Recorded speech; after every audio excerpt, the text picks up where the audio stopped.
اور مدینہ کے لوگوں نے آپ کا شاہانہ اور زبردست استقبال کیا، اور مدینہ کی بچیاں دف لے کر، یہ مدینہ کی بچیاں دف لے کر آئی تھیں، بڑوں کو حکم نہیں ہے کہ دف اٹھائیں، مدینہ کی بچیاں دف لے کے آئیں اور انہوں نے اس دف پہ کہا طلع البدر علینا من ثنیات الوداع وجب الشکر علینا مدعا للہ داع ایها المبعوث فينا جئت بالامر المطاع جئت شرفت المدينة مدعا لله داع أيها المبعوث فينا جئت بالأمر المطاع جئت شرفت المدينة مرحبا يا خير داع۔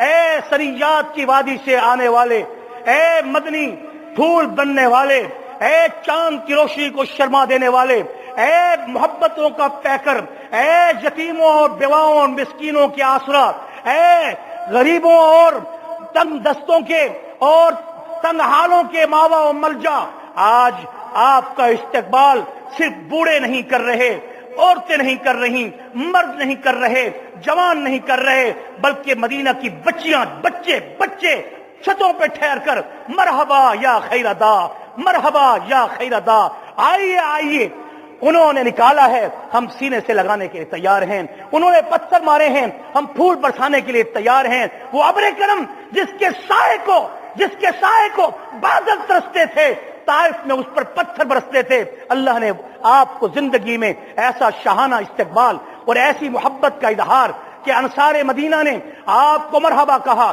ان بچیوں نے آپ کو مرحبا کہا۔ اس حال میں حضور صلی اللہ علیہ وسلم جب 8 ہجری کو فتح مکہ ہوتا ہے، حضور اس حال میں کہ فاتح بن کر مکہ میں داخل ہوتے ہیں۔ وقت کی نزاکت کو دیکھ کر بات کو مختصر کر رہا ہوں، یہاں تک کہ حضور اکرم صلی اللہ علیہ وسلم جب بیت اللہ میں تشریف لاتے ہیں اور عثمان بن طلحہ کو بلایا جاتا ہے، عثمان بن طلحہ دوڑے آ رہا ہوتا ہے کہ آج وہی محمد عربی صلی اللہ علیہ وسلم فاتح بن کر مکہ میں داخل ہو چکے ہیں۔ وہ آ کے چابی آپ کے حوالے کرتا ہے اور آپ اپنے ہاتھوں سے اس دروازے بیت اللہ کو کھولتے ہیں اور اسی چوکھٹ پہ جا کے بیٹھتے ہیں، وہ سامنے وہ کھڑا ہوتا ہے، آپ اس سے پھر مخاطب ہو کے کم از کم اس واقعہ کو یاد دلاتے ہیں، اے شیبی، اے عثمان بن طلحہ، وہ وقت بھی یاد ہے جس وقت میں لجاجت کر رہا تھا اور تو نے انکار کیا تھا، کہاں ہے؟ اور وہ بات بھی یاد ہے کہ جو میں نے تجھے کہا تھا وہ آج ہو چکا ہے۔ اس نے کہا ہاں، تو اب تیرے ساتھ کیا معاملہ کیا جائے؟ رحمت للعالمین کے چہرے کو دیکھ کر عثمان بن طلحہ نے ایک ہی جملہ کہا، اخ کریم و نبی کریم، اخ کریم و نبی کریم، تو کریم بھائی بھی ہے اور کریم اور شفیق اور رحمتیں اور کرم اور عزت دینے والا نبی ہے۔ یہاں تک کہ حضور علیہ الصلوۃ والسلام نے اسے معاف بھی کیا۔ معاف کرنے کے بعد سیدنا علی مرتضیٰ کھڑے تھے، انہوں نے کہا یا رسول اللہ، یہ چابیاں بیت اللہ کی اہل بیت کے حوالے کی جائیں۔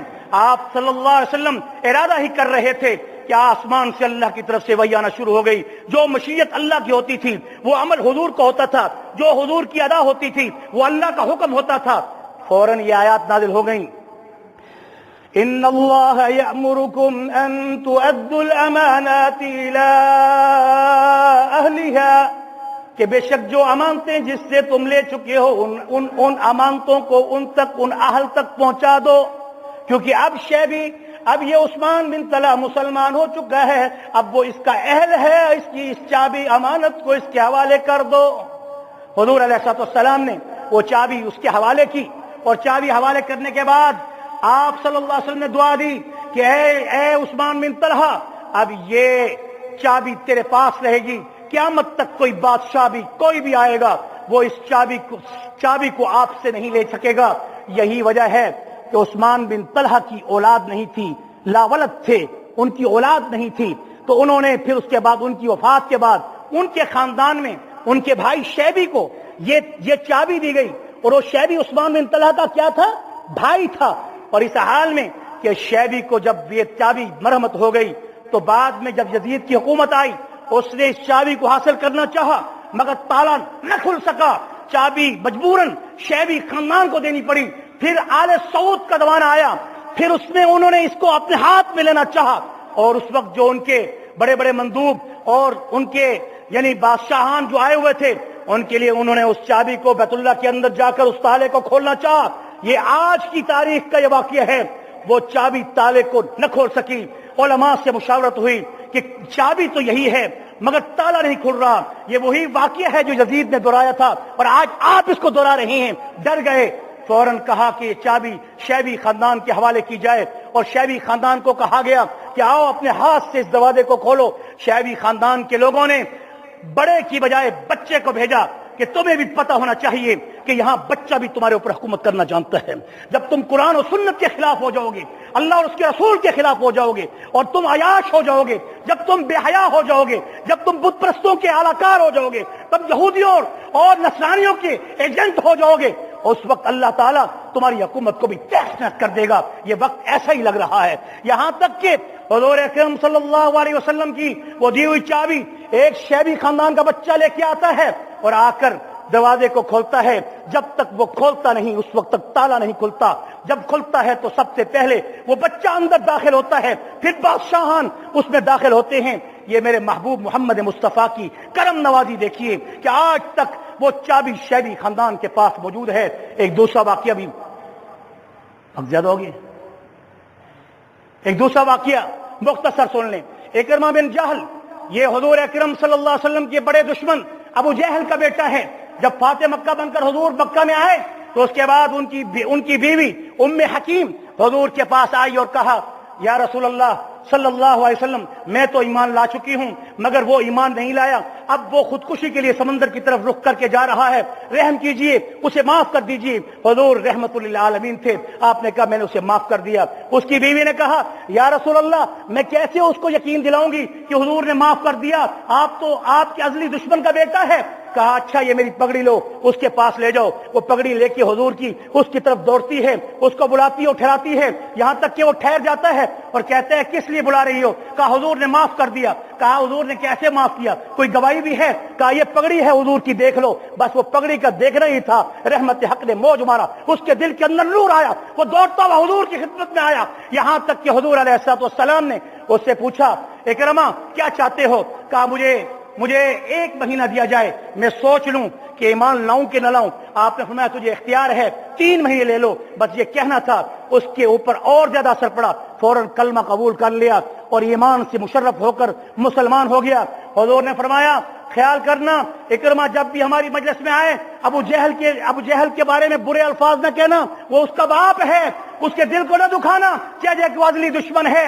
یہاں تک کہ عمر فاروق رضی اللہ تعالیٰ عنہ کے زمانے میں آپ صلی اللہ علیہ وسلم کے یہ صحابی اکرمہ جنگ یرموک میں شہید ہوتے ہیں, اور جنگ یرموک میں جب شہید ہوتے ہیں خالد بن ولید کے یعنی گود میں ان کا سر ہوتا ہے اور بے ہوشی کی حالت میں ہوتے ہیں. خالد بن ولید پانی کے چھینٹے دیتے ہیں, آنکھ کھلتی ہے اور آواز زبان سے کہتے ہیں کہ اے خالد میرا پیغام امیر المؤمنین عمر فاروق کو پہنچا دینا کہ ایک مجلس تھی جس میں آپ نے میرے اوپر مذاق کیا تھا اور میں نے حضور سے یہ کہا تھا کہ میرے لیے شہادت کی دعا کرو, تو آپ نے کہا تو کیا شہادت کی دعا کرتا ہے, تیرا باپ تو دشمن اسلام تھا, تجھے کیسے شہادت مل سکتی ہے. کہا آج جنگ یرموک میں شہید بن کے جا رہا ہوں, میرا پیغام عمر فاروق کو پہنچا دینا کہ گواہ رہنا کہ میں شہادت کا درجہ پا کے حضور کی دعا کا مصداق ہو کے جنت میں پہنچ رہا ہوں اور حضور سے ملاقات کا شرف حاصل کر رہا ہوں. دعا کریں کہ اللہ تعالی ہم سب کو جذبہ شہادت کے ساتھ, جذبہ جہاد کے ساتھ ملک اور قوم اور اسلام کے لیے ہم سب کو تن من دھن کی